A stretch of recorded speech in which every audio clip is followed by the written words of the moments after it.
கிறிஸ்துவுக்குள் பிரியமானவர்களே, இன்றைய இறைவார்த்தை. தாம் தேர்ந்து கொண்டவர்களுக்கு கடவுள் நீதி வழங்காமல் இருப்பாரா? புனித லூக்கா எழுதிய நற்செய்தி 18ஆம் அதிகாரம் 1 முதல் 8 முடிய உள்ள வசனங்கள். அக்காலத்தில் சீடர்கள் மனம் தளராமல் எப்பொழுதும் இறைவனிடம் மன்றாட வேண்டும் என்பதற்காக இயேசு ஒரு உவமையை சொன்னார். ஒரு நகரில் நடுவர் ஒருவர் இருந்தார். அவர் கடவுளுக்கு அஞ்சி நடப்பதில்லை, மக்களையும் மதிப்பதில்லை. அந்நகரில் கைம்பெண் ஒருவரும் இருந்தார். அவர் நடுவரிடம் போய், என் எதிரியை தண்டித்து எனக்கு நீதி வழங்கும் என்று கேட்டுக்கொண்டிருந்தார். நடுவரோ நெடுங்காலமாய் எதுவும் செய்ய விரும்பவில்லை.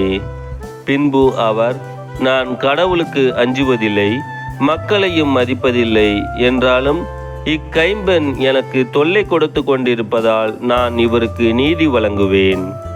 இல்லையானால் இவர் என் உயிரை வாங்கி கொண்டே இருப்பார் என்று தமக்குள்ளே சொல்லிக் கொண்டார். பின் ஆண்டவர் அவர்களிடம், நேர்மையற்ற நடுவரே இப்படி சொன்னார் என்றால், தாம் தேர்ந்து கொண்டவர்கள் அல்லும் பகலும் தம்மை நோக்கி கூக்குரலிடும்போது கடவுள் அவர்களுக்கு நீதி வழங்காமல் இருப்பாரா? அவர்களுக்கு துணை செய்ய காலம் தாழ்த்துவாரா? விரைவில் அவர்களுக்கு நீதி வழங்குவார் என நான் உங்களுக்கு சொல்கிறேன். ஆயினும் மானிட மகன் வரும்போது மண்ணுலகில் நம்பிக்கையை காண்போரே என்றார்.